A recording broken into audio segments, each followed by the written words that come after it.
अस्सलाम वालेकुम दोस्तों, मैं हूं शाहिद हुसैन। अजहर सदीक साहब मेरे साथ मौजूद हैं। आज वजीर आजम पाकिस्तान ने तारीख रकम कर दी है और अजहर सदीक साहब ने जो कि कल एक बहुत बड़ी पेशगोई की थी वो सच साबित हुई है। अजहर सदीक साहब, आपको मुबारकबाद पेश करते हैं कि आज इससे पहले भी बड़ी चीजें आपने ब्रेक की, कल के हवाले से जो आपने खबर ब्रेक की थी वो आज बिल्कुल सच साबित हुई है। कल आपकी जो पेशगोई थी और उसके बाद आज के बाद होने वाली पेशरफ के हवाले से आप क्या कहते हैं सर? बहुत शुक्रिया शाहिद साहब। देखिए, बेसिकली तो ये पाकिस्तानी कौम को मुबारक है कि एक ऐसा इंसान जो करप्शन के खिलाफ खड़ा है। तो मेरा ताल्लुक किसी पीटीआई या किसी सियासी जमात से नहीं, मैं तो हूँ कि स्टेट्समैन के तौर पर क्या किरदार अदा कर रहा है।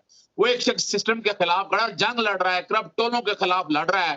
और जैसे मैंने पहले भी पेशन गोई की थी, आपको याद है, 175 वोट किया था, मैंने कहा टूटेंगे नहीं। और उनकी फौजी आशा साहिबा को 174 वोट पड़े थे, 1 वोट शरियार अफरीदी का आ गया। यहाँ मैंने आपको कहा था कि 175 से लेकर 180 तक के करीब वोट कास्ट होंगे, और वो देखे बात सच साबित की। शुक्र अल्हम्दुलिल्लाह, हालात और वाकयात ऐसे हैं। वो जो नोटों वाले लोग थे ना, आज आते ना सामने, जिन्होंने पैसे लिए थे आगे ना देते, और इसी तरह वो वाले जो जिन्होंने टिकटों के वादे किए थे आते सामने, क्यों नहीं सामने आए। आज तो अगर देखा जाए, पीडीएम का बयानिया धड़म से नीचे गिर गया है, चपेट पड़ी है, बहुत पड़ी। कौन, यानी आप अंदाजा लगाए थे, ये चले थे यूसुफ इरानी का केस जीत के इस गवर्नमेंट को नीचे गिराने के कॉन्टेक्स्ट में, वो इनको बड़ी बुरी तरह मार पड़ी है। मैं क्या कहूं, जो नकबजानी लगाने आए थे, उल्टा चोर कोतवाल को डांटे, हाल ये हो गया कि ये बुनियादी तौर पर ये निजाम सारा है को खराब या लपेटने की कॉन्टेक्स्ट में चलना चाहते थे। पीडीएम का बयाना बुरी तरह गिर गया है। अब वो तैयारी करें लॉन्ग मार्च की, और वो जिसके लिए हवाले से करना चाह रहे हैं, और लॉन्ग मार्च में देखें उनके साथ क्या होना है। अब बड़ा मुश्किल है इनके हवाले से। अब अगली तहरीक अदम एतमाद अगर वो लाना चाहते भी हैं, तो अभी तो देखे ना, वो वोट ऑफ कॉन्फिडेंस भी आ गया, बाकायदा उनकी रेजोल्यूशन भी आई है कि तीर में 2 शिकार कर दिए। उन्होंने बड़ा इंटेलिजेंटली प्ले किया।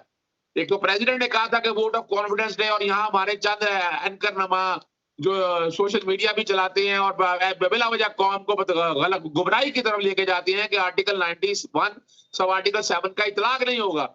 भाई, वजीर आजम ने ऐलान किया, वजीर आजम तो अपने तक एतमाद का वोट ले नहीं सकता। ये तो सदर ने कहना था, सदर ने वो बात मानी है और उसके मुताबिक वोट का, एतमाद के वोट का ऐलान किया है। और आप सब ने देख लिया है कि बड़ी आसानी से एतमाद का वोट लेने में वो कामयाब हो गए।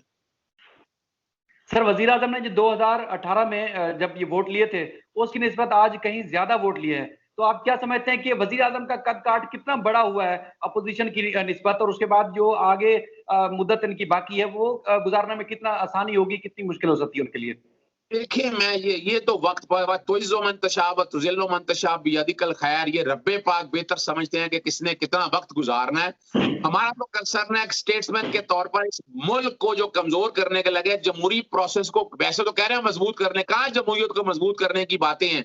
यानी जो आप खरीद फरोख्त करके जो तबाही फैलाना चाहते थे, वो जो एक नारे लगाए थे, एक जरदारी सब पे बारी, और जो कहना चाह रहे थे कि लगाता है खाता भी है, वो बयानिए की और ये बातें करते थे ना, वोट को इज्जत दो।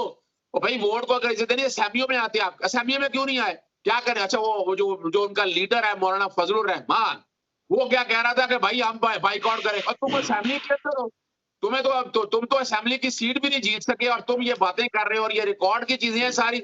और याद रखिएगा, आने वाले दौर में, देखिए मैं एक बात आपके सामने पेशन गोई कर रहा हूँ, ये गवर्नमेंट 5 साल पूरी करेगी। 5 साल के बाद क्या हालात बनते हैं और वाकयात क्या बनते हैं, वो आप लोगों के सामने आ जाएंगे। ये थोड़े से महीने मुश्किल में होंगे। ये साल अगर गुजर गया तो आप ये गवर्नमेंट ने 4 तक तकरीबन 3.5 साल पूरे कर लेगी। जब 3.5 साल पूरे कर लिए तो 1.5 साल सारा पीछे रह जाएगा, फिर उस तहरीक में कोई दम नहीं रह जाएगा।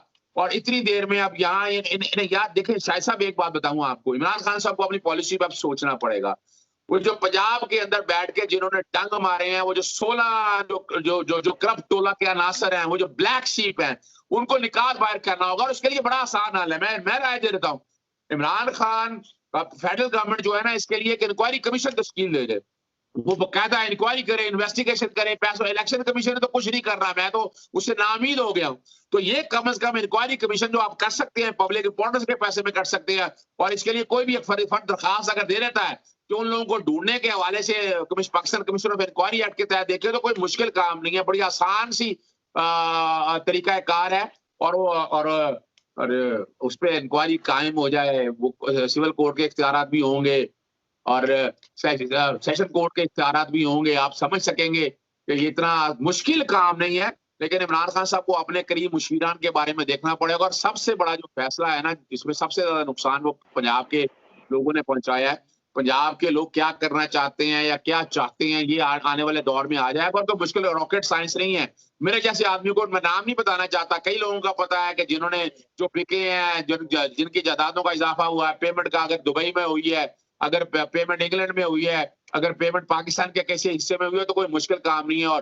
और उनका फोन डाटा का रिकॉर्ड भी मौजूद होगा कि जिनको बैठ के टिकटों के वादे किए गए, नवाज शरीफ साहब ने, मरियम नवाज ने, जो मुंह से निकल गया, अब ये सारा कुछ इलेक्शन कमीशन के आ गया था। इलेक्शन कमीशन ने तो कुछ किया नहीं है।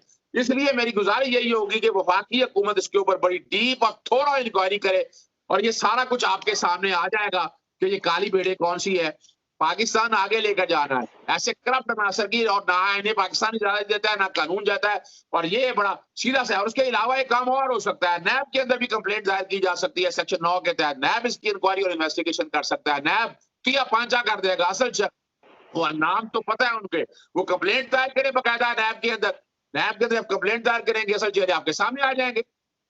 सर, ये जो इजलास से भागने वाली जो अपोजिशन है, वो तो बाइकआउट का कह रही है, और ये भी साथ में कह रहे हैं कि बाइकआउट के बावजूद कि जो वजीर सदर पाकिस्तान ने जो इजलास बुलाया था वो गैर कानूनी है।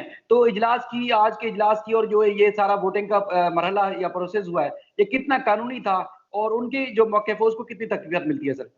देखें, मैं आर्टिकल 91 पढ़ लें। 91(7) में प्रेसिडेंट ने क्या है, और नोटिफिकेशन पढ़ ले। प्रेसिडेंट ने इजलास ही इसलिए बुलवाया था कि उसने वजीर आज़म को कहा कि वोट ऑफ नो कॉन्फिडेंस ले। उस नोटिफिकेशन में क्या गलती है, क्या कोताही है, और इसी तरह करारदाद पेश करके वो चपेट मार दी उन्होंने वहां पर। और वहां जहां चंद एंकर हैं जो सो कॉल्ड लिबरल हैं, जो एक अपना Maryam Nawaz social media networking का हिस्सा है, जो व्हाट्सएप ग्रुप में उन लोगों के साथ शामिल है, ये वो बातें करते हैं जिन्हें कट एंड पेस्ट टेक्नोलॉजी आती है, लिखी पड़ी बातें आती है, और वही कर देते हैं आइन पे। और भाई, इनको आइन और कानून आता कितना है?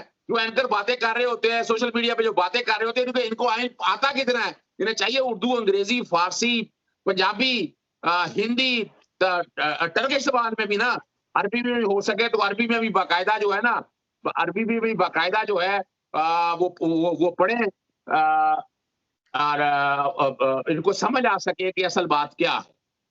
सर, आखिरी सवाल है आपका, मैं काफी टाइम ले लिया। सर, आज जब ये मरहला जारी था, और आपको पता है कि पहली दफा बगैर बुलाए जो कारकुनान है बड़ी तादाद में पहुंचे हैं इस्लामाबाद डी चौक पर। वहां पर जब कारकुनान अपने वजीर आजम से इजहार यकजहती के लिए पहुंचे थे, तो उसके बाद फिर आपको पता है कि साबिक वजीर आजम शाहिद खाकान अब्बासी, मुसद्दिक मलिक और मरियम औरंगजेब वगैरह पहुंच गए, और वहां प्रेस कॉन्फ्रेंस की। और उसके बाद कारकुनान के, जो कि उनके मुंह पे आके कह रहे थे कि पूरी जिंदगी जो दायरा लूट घसुट होती है, तो अब पहली दफा उनको कारकुनान को मौका मिला था, उन्होंने मुंह पे उनको कह दिया कि चोर चोर। उस पर वो इश्तिहाल में आ गए। उसके बाद हालांकि उन्होंने मारा भी, हाथापाई भी हुई। अब उस पे काफी हम देख रहे हैं कि काफी सियासत हो रही है इस बात पे। तो क्या वो प्रेस कॉन्फ्रेंस अपने जो उनके घर थे या दफातर थे वहां नहीं कर सकते थे? क्या ऐसी नौबत आई थी कि वहां डी चौक पर आके ही प्रेस कॉन्फ्रेंस करें? देखिए, मैं जो कोई वीडियो क्लिप मैंने देखी है, भाई जब आपने असेंबली का बाइकआउट कर दिया, तो आप वहां करने के आगे किसी प्रेस क्लब में प्रेस कॉन्फ्रेंस कर लेते ना। आप तो यू आस्क फॉर इट, आप खुद गए हैं, आपने खुद मौका दिया वायलेंस क्रिएट करने को। और मैंने मुसद्दिक साहब की तस्वीरें देखी हैं, मुसद्दिक साहब की जिस तरह धक्के दे रहे हैं लोगों को, और कारकुनान जो भी थे। देखें, जब कारकुनान को आप किसी लीडर के सामने, मॉब के सामने जब इस तरह की बात करेंगे, मॉब खामोशी से बैठेगा। कभी भी मॉब, मैं उसको जस्टिफाई नहीं करना चाहता, इसकी बाकायदा इंक्वायरी होनी चाहिए, इन्वेस्टिगेशन। जिन्होंने गलतियां किया है, और जो अगर पर्चे बनते हैं तो पर्चे दें। पर्चे क्या देंगे? आए ना आगे, अगर दरखास्त देना अंदराजे मुकदमा दी, वो नहीं आएंगे, क्योंकि पर्चा बनता कोई नहीं है। ऐसी क्या बात है?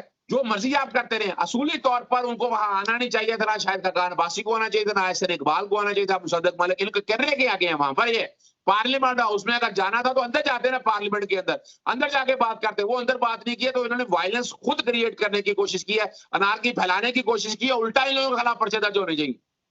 सर, आपका बहुत शुक्रिया। आज जो कारकुनान का जज्बा था वो वाकई देखने वाला था, और वजीर आजम की जानिब से भी तारीख रकम की गई है। और आपको एक दफा फिर मैं मुबारकबाद पेश करता हूँ।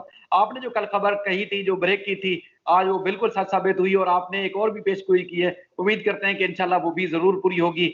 आप अपना ख्याल रखिएगा। पाकिस्तान जिंदाबाद।